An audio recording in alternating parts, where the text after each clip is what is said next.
And on Monday, O's fans were given another reason to celebrate when the team and state officials formalized a deal to keep the Birds at Camden Yards for the next 30 years. With us now, Maryland's Governor Wes Moore. Governor, thanks so much for being with us. Talk about the good news. It's great. I don't know if you guys are a little hot. I'm a little hot here. If you need some help, just let me know here. Let me know with the AL East champs. So yes, to the chagrin of all of our Red Sox and Yankees fans, the AL East champions are going to be in Baltimore for the next 30 years, and we're ecstatic. It's a great deal for the state, and honestly, we showed this is how you get big deals done. You do them in partnership. We did it in partnership with the team. We did it in partnership with the General Assembly. We did it in partnership with the Maryland Stadium Authority and our outstanding new chair, Craig Thompson. And this is a deal, I had 3 criteria when we entered into this, and there were no negotiations taking place when we took office 11 months ago. And we just knew one of the most storied franchises in sports was about to not have a lease and be homeless. So we said we're going to be aggressive on it, and we had 3 criteria. 1, we're going to be good stewards of taxpayer dollars. 2, we want to create winners on and off the field. And 3, I'm not doing a short-term deal.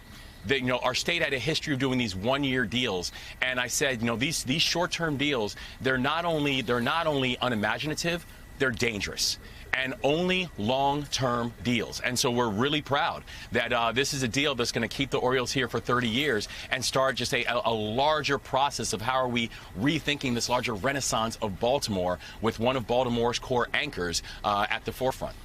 Hey, Governor, first of all, I'd just like to say it's so refreshing to see an American politician with a great smile, a sense of humor about himself, a sense of purpose about his mission. That's you, Governor Wes Moore. So I want to thank you, because these are pretty dark days politically for a lot of us who cover politics and talk about politics each and every day. But Camden Yards, it was built by a guy by the name of Larry Lucchino, a baseball icon. That's right. And it's been the model for nearly every new park that's been built since the early 90s that followed Camden Yards and changed Major League Baseball. So this new 30-year lease, tell us what it means to the core of the city of Baltimore, a city that's had some problems economically, and otherwise. What does it do to the core of the city in terms of future growth for the city around Camden Yards? Thanks so much, Mike. And you're right. It's everything. Economically, what it means is we have our anchors between the Orioles and the Ravens that are now going to be 2 crucial players in a larger master planning process about how we're rethinking a downtown core that's going to benefit the entire city. It's going to help small business owners, minority business owners, women business owners, and people who now have a measure of predictability, because it's difficult to get someone to invest in a city when its core anchors could potentially leave. And we've seen the consequence of that in Oakland. We're seeing the conversations that are now taking place in Washington, D.C. between the Wizards and the Caps. You need to give predictability, and this deal gives predictability. But in addition to the economic growth that this will spurn, the ability to create a live, work, play environment that everybody can benefit from, it's also the psychology of it. The Orioles are us. They're a huge part of the psychology of this city and the psychology of this state, and having them here for a long period of time, it doesn't just inspire memories that so many of us have coming up and going to O's games, but it's really proud to know that my kids and grandkids, hopefully one day will be able to go out there and watch the Birds win. So this was a major win for our state and a major win for our taxpayers. Yep. Governor, I'm wondering, you mentioned the importance of doing a long-term deal. I tend to agree. I think fans, if they're going to invest emotionally into a team, it's good to know they're going to be around. Talk a little bit about why that was important and why this was one of your priorities here.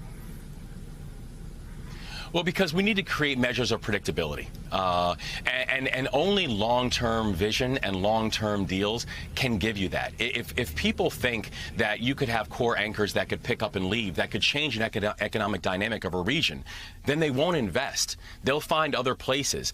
And the bigger renaissance that's taking place right now, where we're looking at Baltimore, where we've had the state making investments in Harbor Place and in the Inner Harbor, making investments in the Baltimore Orioles and the Baltimore Ravens, making investments in housing that's impacting everyone from West Baltimore and East Baltimore and all around. You know, Baltimore right now is on a measure of rise, where this is the first year in 9 years that Baltimore will not see 300 homicides, and it's not going to come close, where for the first year in 9 years, the homicide and the non-fatal shooting rate in the state of Maryland is beginning to break, where we've had that rise over the almost double for the past 8 years. So this is a new time where there's new energy, new momentum, but these long-term deals become crucial because no one is going to make long-term plans when your anchors are there on a short-term basis. You've got to give that measure of predictability, and that's why this became so important, and that's why we took, and our administration just took a different posture than what we've seen in the past.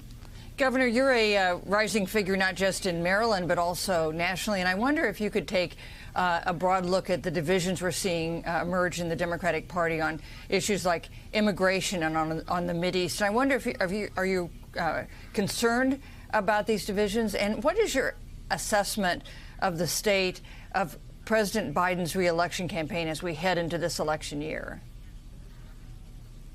Well, I'm excited to go out and campaign all over for President Biden, and not just because I'm fearful of the alternative. I know what President Biden has already delivered for our state. You know, I think about the fact that the president has been here multiple times, that the federal government has made over $450 million of investments in the state of Maryland to help rebuild bridges and roads and tunnels. I think about the fact that we are going to have broadband and Wi-Fi for every person in our state by the end of my first term, and that could not have happened without a $267 million investment that came from the federal government. And right now, since I've been governor, Maryland has jumped 20 slots in economic competitiveness. Maryland now has the lowest unemployment rate in the entire country, and I know that all the progress that we are making, that Marylanders are excited about, is because we have the partner that we need in President Biden. And so I am excited to make sure that that we're going out and I tell the folks in my state, look at what we've gotten done in 11 months. Imagine if you can give me another 4 years. That's why I'm out campaigning for President Biden, and that's why we feel very confident that no matter who the Republican nominee is, President Biden will win re-election next November. All right, as always, it's great to see you, Wes. Maryland Governor Wes Moore. Show the colors again. Wave it. Come on. I didn't have to even Let's tell go you. Go O's! Let's go O's! Hey. All right. Thank you so much, Governor. Great to see you. And Merry Christmas. Thanks Happy holidays. also. Good to see you. All right, great. Thank you.